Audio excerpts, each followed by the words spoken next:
بسم اللہ الرحمن الرحیم۔ پروگرام تعلیم اسپیشل کے ساتھ میں ہوں ہارون عباسی۔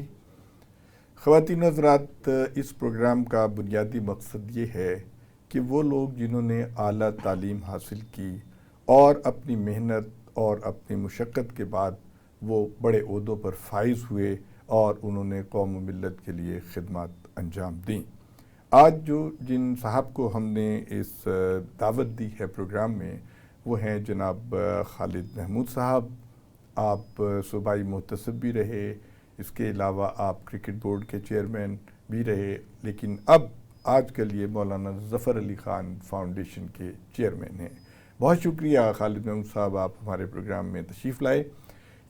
اس پروگرام کا بنیادی مقصد نوجوانوں کو، طلباء و طالبات کو یہ بتانا ہے کہ تعلیم جو ہے وہ بڑی اہم چیز ہے، اور جس ماحول اور اس سے ہم تعلیم حاصل کر کے یہاں تک پہنچے اور اللہ تعالیٰ نے ہمیں ان عہدوں پہ پہنچایا، اس کی ذرا آپ تفصیل بتائیے اپنی۔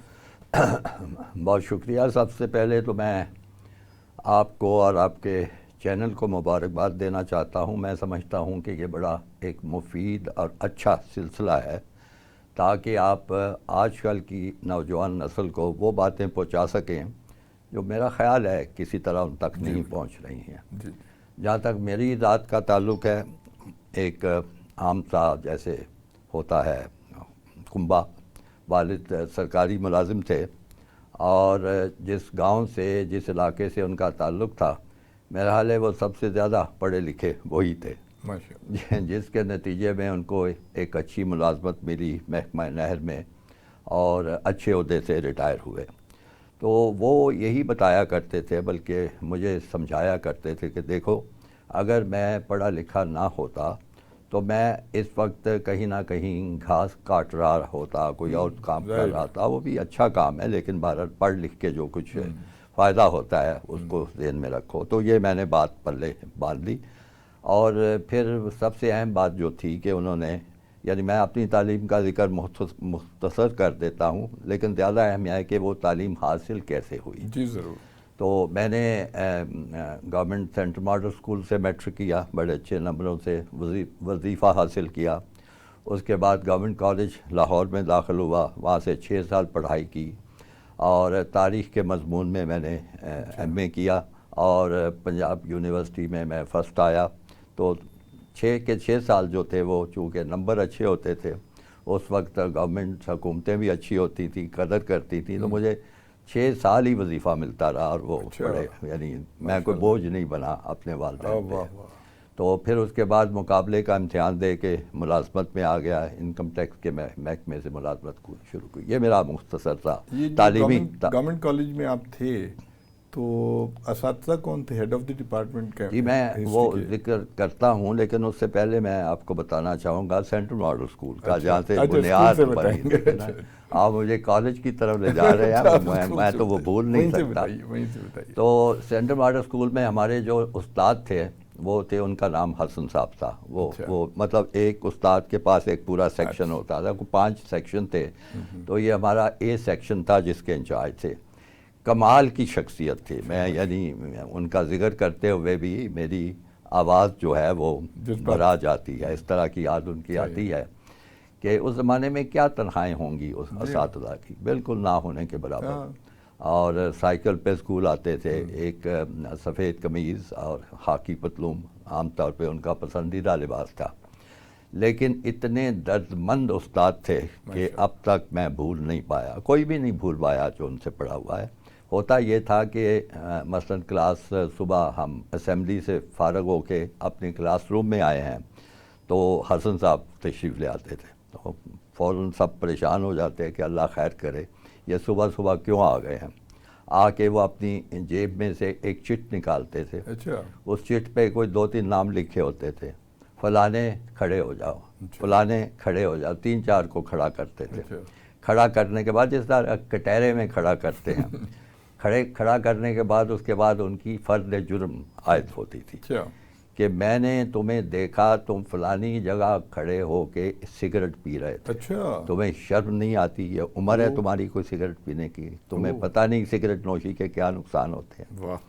دوسرے کو فلانے میں نے تمہیں دیکھا، میں نکل کے جا رہا تھا اسکول سے، تو تم ایک بڑی گھٹیا سی فلم دیکھنے جا رہے تھے وہ سینٹ مارٹن کے اسکول کے قریب ہی وہ مکلوڈ روڈ اور وہ جگہ ہے نا، تم ایک گھٹیا فلم دیکھنے جا رہے تھے. یہ عمر اس قسم کی فلمیں دیکھنے کی نہیں ہے. اگر اس طرح کا ایسی حرکت میں نے دیکھی تو بہت سخت پیش آؤں گا.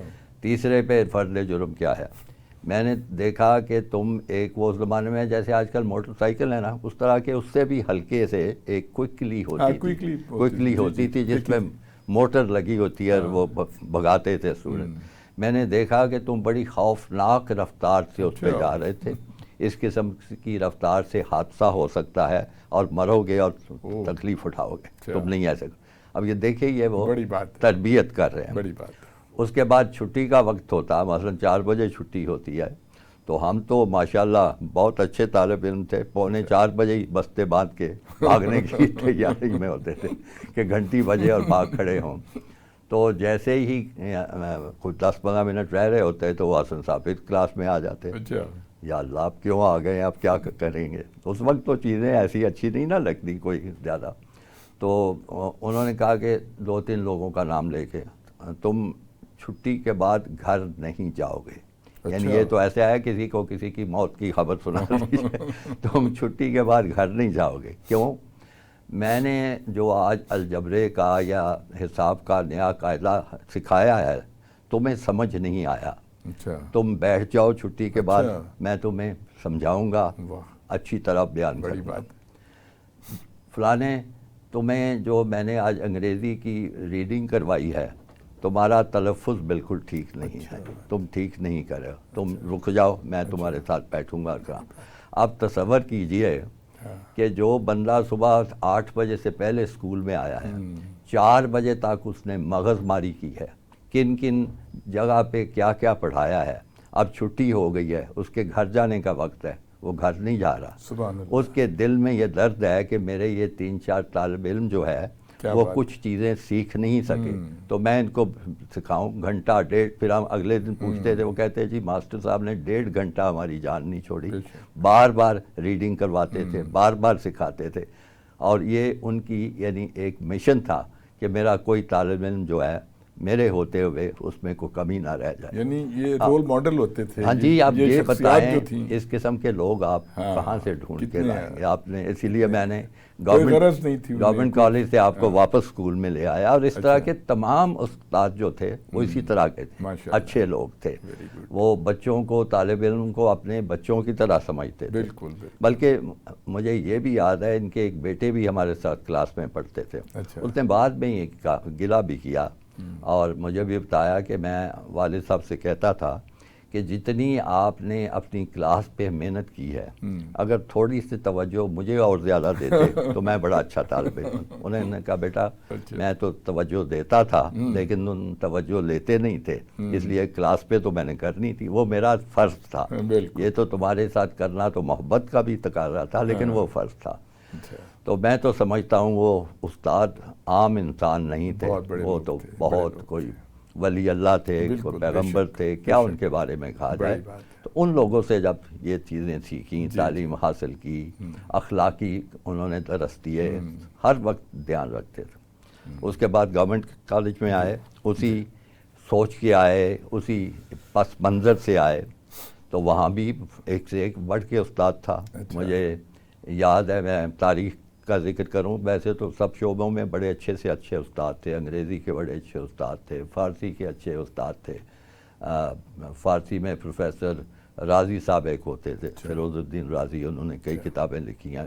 پی ایچ ڈی تھے، وہ تہران سے پڑھ کے آئے تھے. انگریزی کے بڑے بڑے اچھے استاد تھے، بڑے مشہور نام تھے. ان کے نام لینا شروع کروں تو بہرحال گنتی نہیں ختم ہوگی.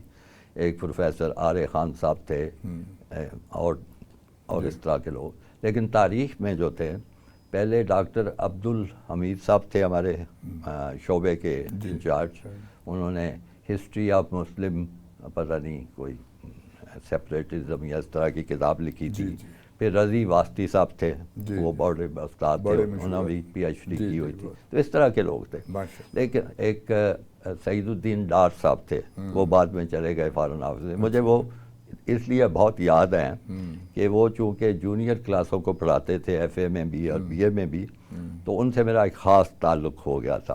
اس کی ایک صرف مثال دوں گا کیونکہ آپ کا وقت کم ہے. تو ہمارے ہاں اس زمانے میں ماہانہ کوئی ٹیسٹ وغیرہ متعارف کرائے گئے تھے کہ آخر میں جا کے ان کے نمبر گنے جائیں گے. تو وہ آپ سے سوال ہوتے تھے کہ اکبر نے کیوں ایسے کیا اور شاہ جہاں نے کیوں ویسے کیا، اور اس طرح کی عام باتیں تھیں. تو وہ لکھتے لکھتے بندہ جیسے ہوتا ہے نا ایک چڑس جاتا ہے کہ یہ کیا باتیں بار بار ہی ہمیں لکھنی پڑ رہی ہیں. تو پہلے ایسے ٹیسٹ ہوا 3 گھنٹے وہ قلم گھسا کے لکھ کے آئے تاکہ نمبر اچھے ملیں. تو میں سیدھا اپنے استاد کے پاس گیا ڈار صاحب کے ساتھ کہ سر یہ کیا مصیبت ہے، ٹیسٹ کرتی ہیں. اچھا نہیں تھا کہ آپ اینول ایگزام ہوتا تھا سب کچھ. انہوں نے کہا میں تم سے متفق ہوں، تمہیں تو لکھتے ہوئے بڑا مشکل لگا ہوا ہے، مجھے وہ پرچے پڑھنے سے خوف محسوس ہو رہا ہے کیسے پڑھنا. میں نے کہا سر کچھ حل بتائیے کیا کریں. کہتے ہیں تمہارے لیے حل تو میرے پاس ہے. میں نے کہا بتائیں. کہنے لگے کہ تم اگلی دفعہ جب امتحان ہو تو بے شک تم رول نمبر اپنا لکھ کے پرچے پہ نام لکھ کے تو واپس آ جانا کچھ. میں نے کہا سر کیا مطلب بلینک؟ ہاں کر لو، میں جو کہہ رہا ہوں تم فکر نہ کرو. میں نے کہا اچھا. تو یہ ہو گیا. میں اگلا امتحان ہوا اس میں خالی پرچہ رول نمبر لکھ کے نکلا. ساروں نے کہا وہ مت جاؤ نمبر 0 ہو جائیں گے، تمہیں کچھ نہیں ملے گا. میں نے کہا میں نہیں، مجھ سے نہیں لکھا جاتا. لکھ کے باہر آ گیا اور ان کو بتا دیا کہ جی میں نہیں کر.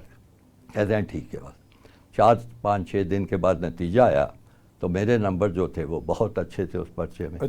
خالی پرچہ. میں بڑا خوش گیا جا کے. میں نے کہا سر بہت مہربانی، آپ نے تو اپنا قول نبھا دیا جو آپ نے کہا تھا. کہتے ہیں ٹھیک ہے. ٹھیک ہے. میں اب واپس جانے لگا. آواز دی جا کدھر رہے ہو؟ میں نے کہا سر بات نہیں واپس آؤ بیٹھو. بیٹھ گیا.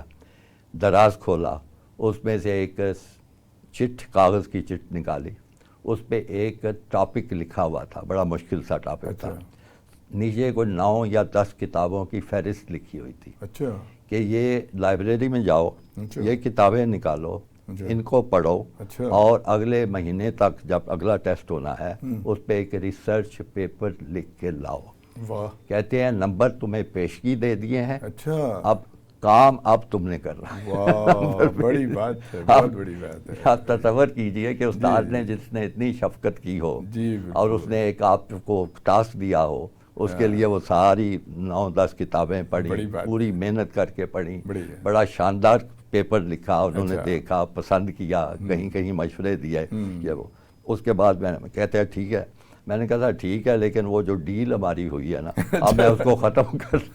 کہتے ہیں نہیں اب ڈیل نہیں ختم ہو سکتی، وہ پیپر عام لوگوں کے لیے ہے، تمہیں یہ کام ہی کرنا پڑے گا. 12 مہینے کرو گے اور 12 پیپر لکھو گے اور نمبر ملتے. تو یہ طریقے تھے ان لوگوں کے پڑھانے کے.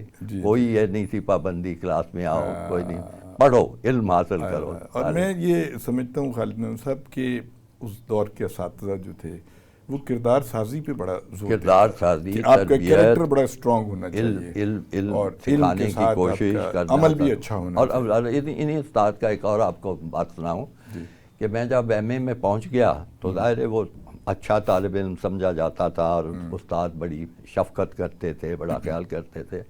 تو ایک کلاس کے ٹیچر نہیں آئے ہوئے تھے تو مجھے بلایا گیا. انہوں نے کہا کہ یہ فرسٹ ایئر کی کلاس ہے تو تم ان کو ذرا آج یہ ٹاپک ہے اس پہ ذرا ان سے بات چیت کرو. تو میں چلا گیا، جو کچھ بات کرنی تھی کی. واپس آیا، ان کو رپورٹ دی. کہتے ہیں کیسی لگے؟ میں نے کہا سر وہ نہیں بس ایسے ہی تھے، کوئی دلچسپی نہیں تھی کسی کو کچھ. میں نے پوری تقریر کر دی.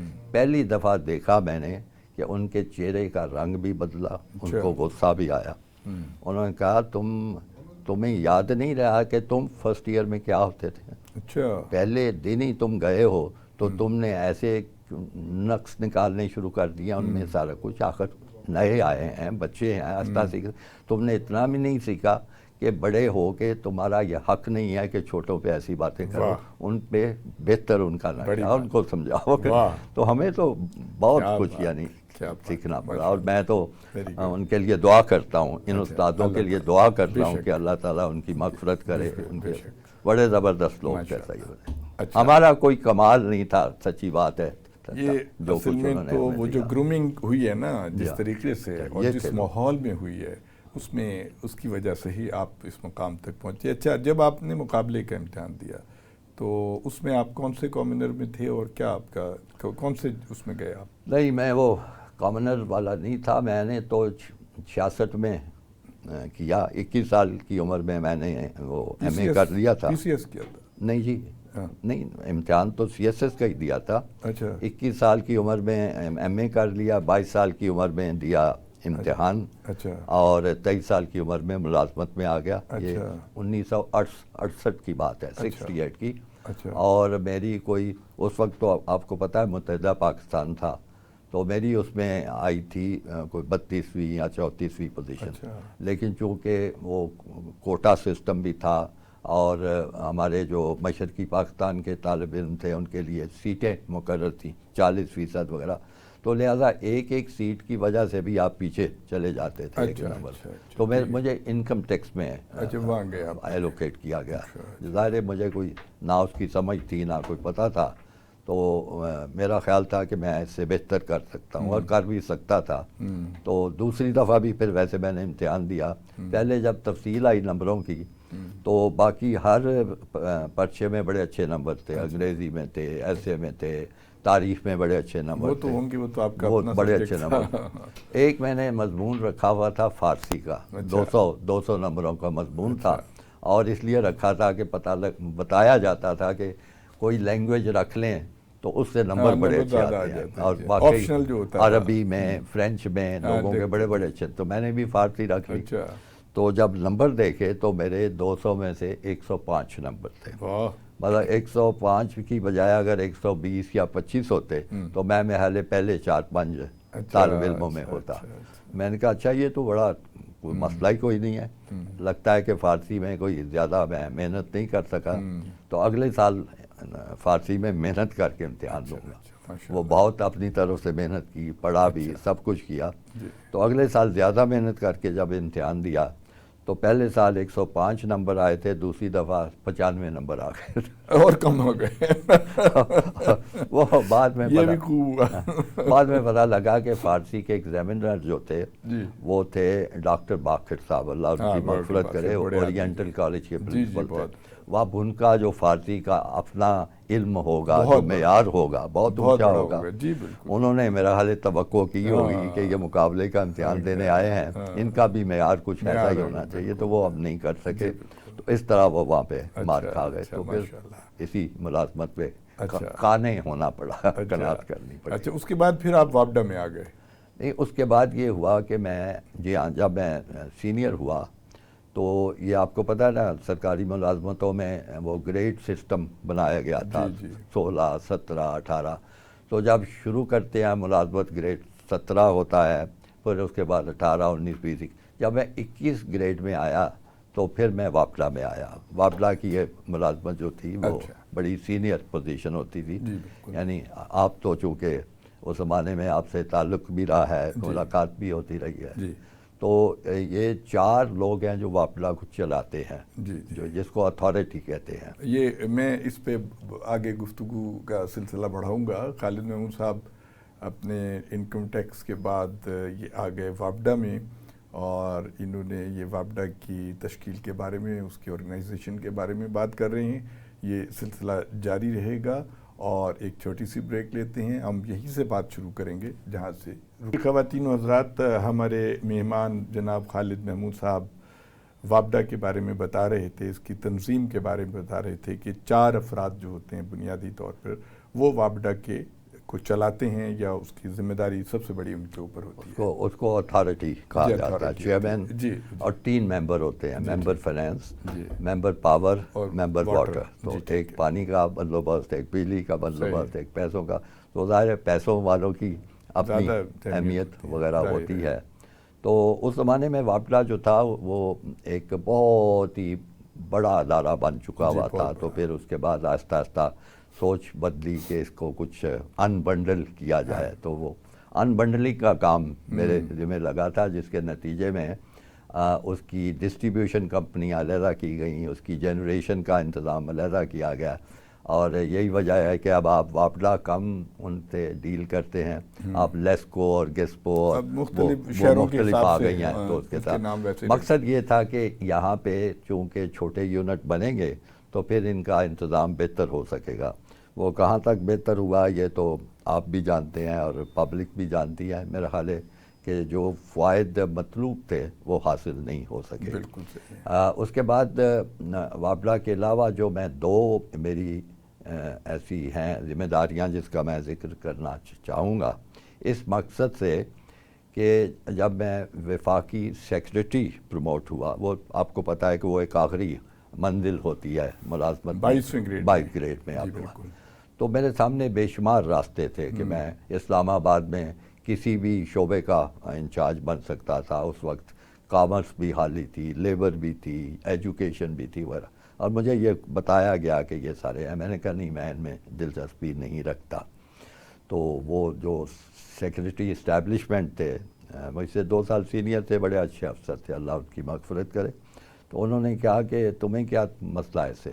میں نے کہا سیکریٹری بھی کوئی نوکری ہوتی ہے. کہنے لگے کیا مطلب، یہ مجھے کہہ رہے ہو؟ میں نے کہا نہیں، آپ تو سیکریٹری اسٹیبلشمنٹ ہیں تو آپ صدر سے براہ راست ڈیل کرتے ہیں. باقی نوکریوں میں سیکریٹری جو ہے آج کل کے زمانے میں ایک ڈاکخانہ سا بن چکا ہوا ہے. اوپر سے حکم آیا نیچے دے دیا، نیچے سے بات آئی اوپر کر دی. وہ جو پرانے زمانے کے سیکریٹری سنے ہوئے تھے، بڑے بااختیار تھے اور وہ پالیسی میکر تھے، یعنی پالیسی بناتے تھے، ایک اچھائی کی تجویزیں کرتے تھے ملک. میں نے کہا وہ اب نہیں رہ گئی. تو تم کیا چاہتے ہو؟ میں نے کہا میں چاہتا ہوں کہ میں کسی تربیتی ادارے میں بھیجا جاؤں. تو تربیتی ادارے اس زمانے میں جو تھے لاہور میں 3 تھے، آج بھی وہی ہیں. ایک تھا national school of public policy, آپ نے نام سنا ہوگا، جو پی سی کے سامنے کی ہے. دوسرا تھا سول سروسز اکیڈمی، جہاں پہ مقابلے کا امتحان دے کے لوگ جاتے تھے.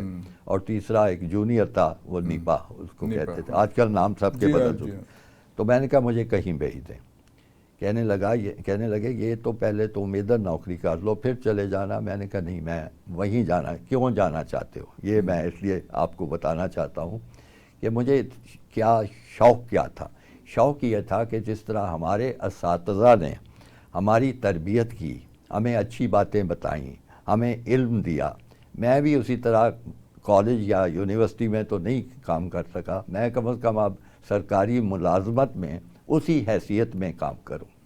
تو میری اس فرمائش پہ مجھے director general civil services academy بنا دیا. وہاں آ گیا جہاں پہ مقابلے کا امتحان دے کے لوگ طالب علم آتے ہیں. یہاں خالد صاحب ایک بات، کیونکہ واپڈا کی بات چل پڑی تھی اور پبلک کی بڑی ریزرویشنز ہیں واپڈا کے بارے میں، اور عمومی تاثر جو پبلک میں پایا جاتا ہے وہ یہ ہے کہ یہ ایک پاکستان کا سب سے کرپٹ ادارہ ہے، اس لحاظ سے کہ ایک میٹر ریڈر اور لائن مین اور ایس ڈی او اور وہ جو ہوتا ہے ایکس سی این اور سے لے کے چیئرمین تک سب لوگ اس چین میں آتے ہیں جو یہ یعنی کہ گپلے کرواتے ہیں. ابھی پرائم منسٹر کے یعنی کل کا بیان ہے کہ کروڑوں روپے کی بجلی چوری ہوتی ہے، اور یہ لائن لاسز کے نام پہ اور دوسرے ناموں پہ اس قدر. اب مجھے آپ ایک اہم عہدے پہ فائز تھے، تو کیا چیئرمین لیول پہ یا کسی کو، وہ اپنے بہت اچھے آفیسز میں جو بیٹھے ہوتے ہیں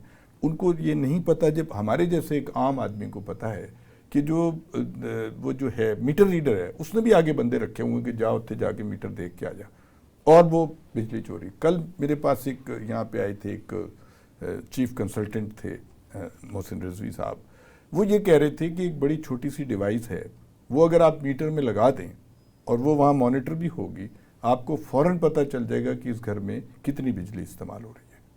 لیکن اتنی چوری، اتنا گھپلا، اس سلسلے میں آپ نے کیا وہاں رہتے ہوئے کیا محسوس کیا؟ دیکھیے، اس کی کوئی اصلاح ہو سکتی ہے؟ آپ نے جو کچھ کہا ہے وہ بالکل درست ہے، وہ حقائق یہی ہیں. لیکن یہ ہمیشہ سے ایسا معاملہ نہیں تھا. میں جس زمانے کی بات کر رہا ہوں، میں 90 کی دہائی کی بات کر رہا ہوں، اس میں بھی بجلی چوری ہوتی تھی اور یہ ساری شکایات تھیں، اور اتھارٹی جو تھی یعنی چیئرمین اور تینوں ممبرز، ان کے سامنے یہ معاملات آتے تھے.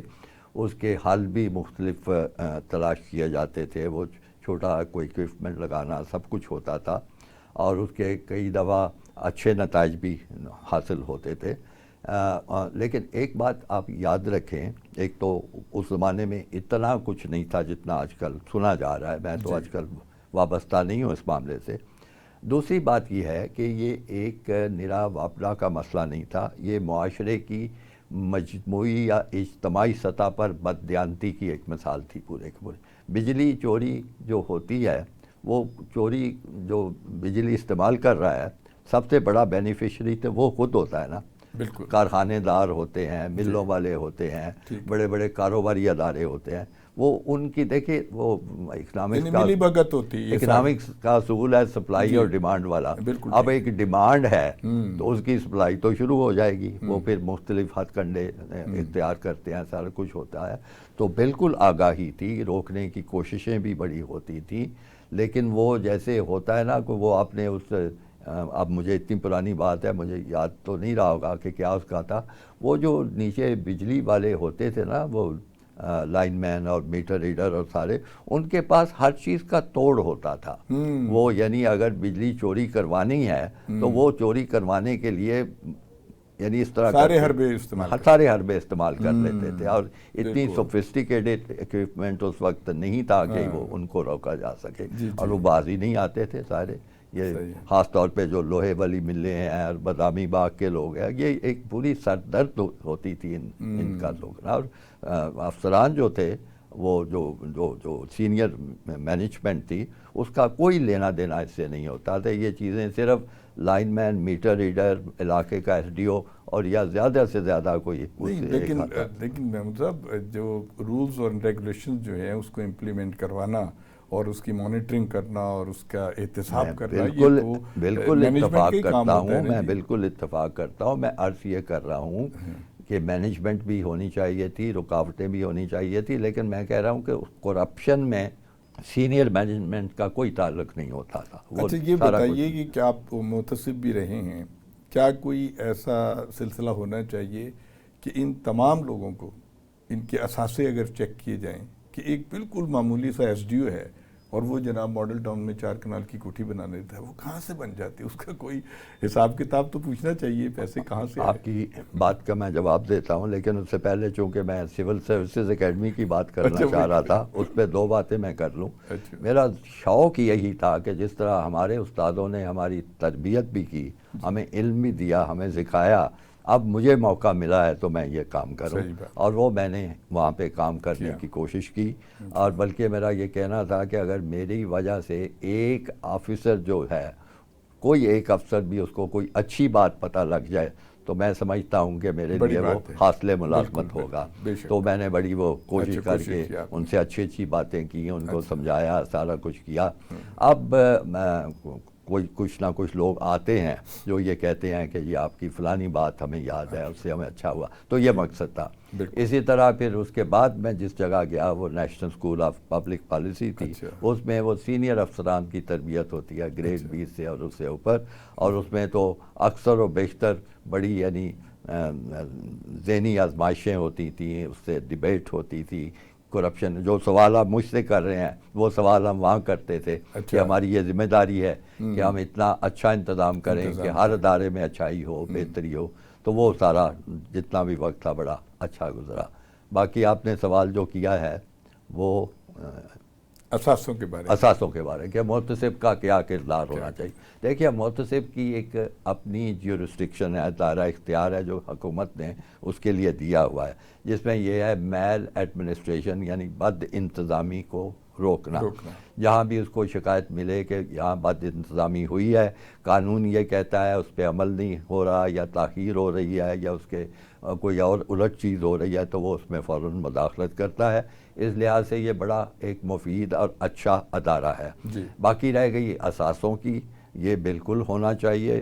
میں سمجھتا ہوں محتسب کرے، چاہے کوئی اینٹی کرپشن کا ادارہ کرے، چاہے کوئی ہر ایک محکمے میں ایک ان کا اندرونی محتسب کا بندوبست ہو، یہ ہونا چاہیے۔ اور اثاثے جو ہیں وہ ایک ایسا شاندار طریقہ ہے لوگوں کی جانچ پڑتال کرنے کا کہ لوگ پھنس جاتے ہیں، لیکن میں سمجھتا ہوں کہ اس پہ کوئی عمل درآمد اس لیے بھی نہیں ہو رہا کہ جو کروانے والے ہیں ان کو بھی دلچسپی کوئی نہیں، جو کرنے والے ہیں ان کو بھی دلچسپی نہیں. تو آپ کی بات بہت اچھی ہے، ہونا چاہیے، چاہے خالد صاحب آپ کی بڑی اچھی کیونکہ بہت ہم سیریس قسم کی گفتگو ہو رہی ہے.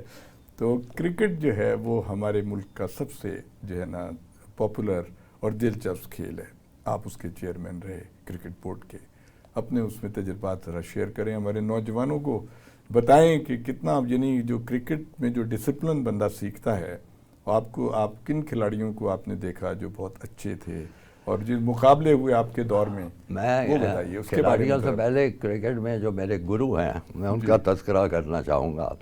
میں نے 70 کی دہائی میں، 75 76 میں اور اس سے پہلے بھی جس شخصیت کے ساتھ کام کیا یا جس کی نظروں میں آیا، اس کا نام ہے عبدالحفیظ کارلار. اور کارلار صاحب سے میری نظر میں کرکٹ سے بڑا نام اور کوئی نہیں ہے. وہ بالکل ایک ادارہ تھے، ایک پورا ایک انسٹیٹیوشن، ایک استاد کا درجہ تھا ان کا، اور بہت اونچی ان کی سوچیں تھیں، اونچی ان کی ویلیوز تھیں. وہ زمانہ بھی بڑا اچھا تھا، یعنی کبھی کوئی خرابی کا، غلط چیز کا سوچا نہیں جاتا تھا. اور آپ کو پتہ ہے انہوں نے بڑی کامیابیاں بھی حاصل کی. اوول کا ٹیسٹ پاکستان کے لوگ جو بڑا مشہور تھا، جو ابھی تک لوگ اس کی ریکارڈنگ دیکھتے ہیں. ایک پاکستان کی ٹیم تھی، واحد ٹیم تھی جو اپنے پہلے دورے پر گئی اور انگلینڈ کو ایک میچ میں ہرا کر آئی. آج تک یہ اعزاز کسی کو حاصل نہیں ہوا. ہندوستان کے خلاف کامیاب سیریز انہوں نے کھیلی، مختلف ملکوں میں، ویسٹ انڈیز وغیرہ وغیرہ. تو میں ان کے ساتھ کام کرنے کا موقع ملا. وہ بہت اچھے استاد تھے، بڑی اچھی چیزیں سکھاتے تھے. ہمیشہ یہ، جیسے میں نے اپنے اسکول اور کالج کے استادوں کا ذکر کیا ہے، وہ کرکٹ میں اس طرح کے استاد تھے. کہیں کوئی چیز خرابی ہو، کوئی مسئلہ ہو، وہ ایک تو پیسے میں بڑے دیانتدار تھے، اس میں بڑی تاکید کرتے تھے. وہ ڈسپلن کی بڑی تاکید کرتے تھے، بالکل ذرا بھی وہ کوتاہی نہیں، وہ معاف کرتے تھے. ان سے سیکھا. وہ میرا پہلا تھا. بطور سیکٹری کرکٹ بورڈ میں نے کام ان کے ساتھ کیا. اس کے بعد مختلف حیثیتوں میں کرکٹ سے میں وابستہ رہا، جس میں لاہور کی کرکٹ بھی تھی. اور پھر پاکستان ٹیم کے ساتھ میں نے 3 بڑے اہم جو ہیں دورے وہ کیے تھے. ایک 92 کا دورہ تھا پاکستان کا، جو 5 مہینے کا 5 ٹیسٹ میچوں والا دورہ تھا. اس کے بعد پہلی دفعہ جب جنوبی افریقہ وہ جو اپارٹھیڈ کے سسٹم سے نکلا اور ان کے ساتھ روابط ہوئے، تو 2 ٹیمیں سب سے پہلے وہاں دورہ کرنے گئی تھیں.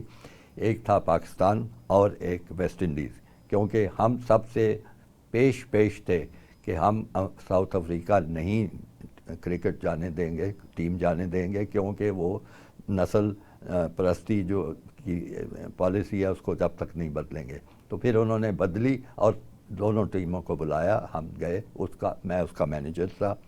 اور تیسرا جو دورہ تھا بڑا مشہور، وہ ویسٹ انڈیز کا دورہ تھا، وہ 93 میں، جس میں مختلف واقعات پیش آئے. ان تینوں دوروں میں مجھے اس زمانے کی جو پاکستان ٹیم کے بہترین کھلاڑی تھے ان سے ڈیل کرنے کا موقع ملا. نام لیں آپ 3-4 کے جو آپ جن سے زیادہ متاثر ہوئے کہ یہ ان کی پرفارمنس. اس میں 92 میں جاوید میاں کپتان تھے، اس کے ساتھ سلیم ملک تھے سینئر کھلاڑی.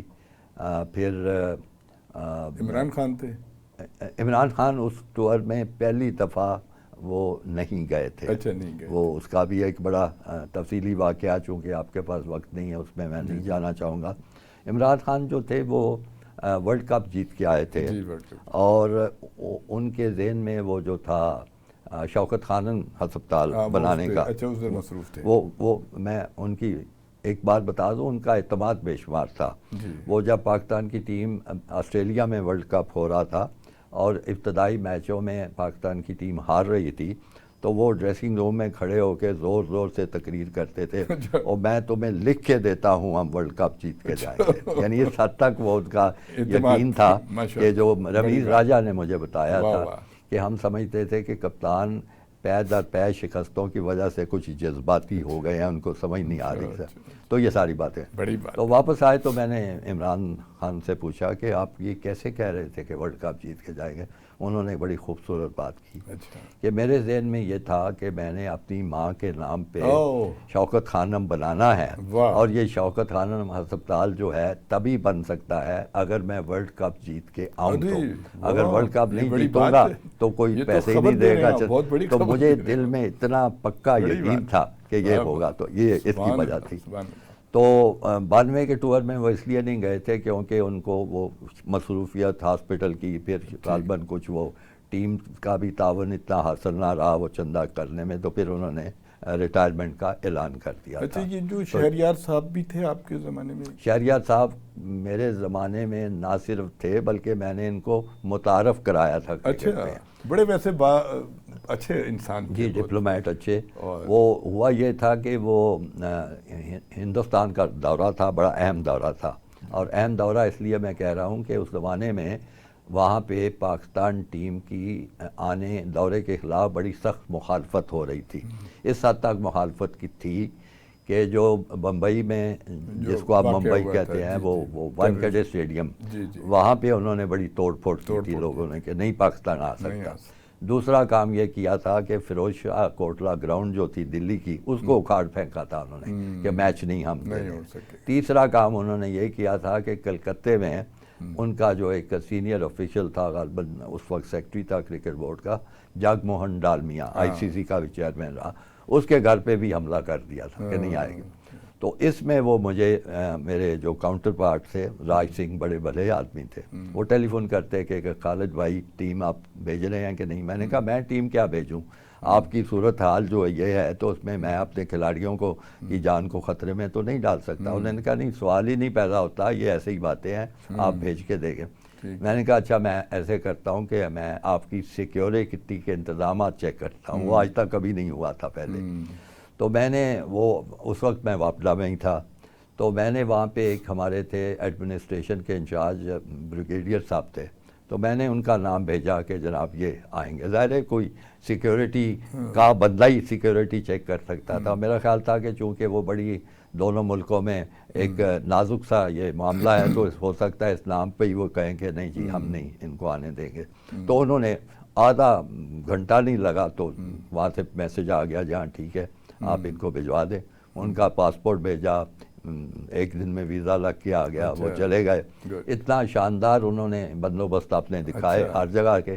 وہ مجھے کلکتے سے فون کر کے پوچھ رہے تھے کہ جی یہ بڑا اچھا ہے، میں ان کو کیا بتاؤں؟ میں نے کہا آپ کچھ نہ بتائیں، آپ کہیں کہ میں کرکٹ بورڈ کو اپنی رپورٹ دوں گا۔ تو ان طرح وہ ہم نے دورہ کیا، بہت اچھا کامیاب دورہ رہا۔ ہم نے 3 ٹیسٹ میچ کھیلے، جس میں 2 ہم جیتے، ایک وہ جیتے، اس طرح وہ ہم جیتے، باقی میچ بھی بڑے جیتے، تو بڑا اچھا دورہ تھا۔ اچھا خالد صاحب، ایک جو ہمارے جو شائقین ہیں کرکٹ کے، وہ ایک چیز سے بڑے دل برداشتہ ہوتے ہیں کہ کرکٹ میں پالیٹکس کافی آ گئی ہے، یہ بندہ سلیکٹ کرنا ہے، یہ نہیں کرنا ہے، اس کو ڈراپ کرنا ہے، اس کو ڈالنا ہے۔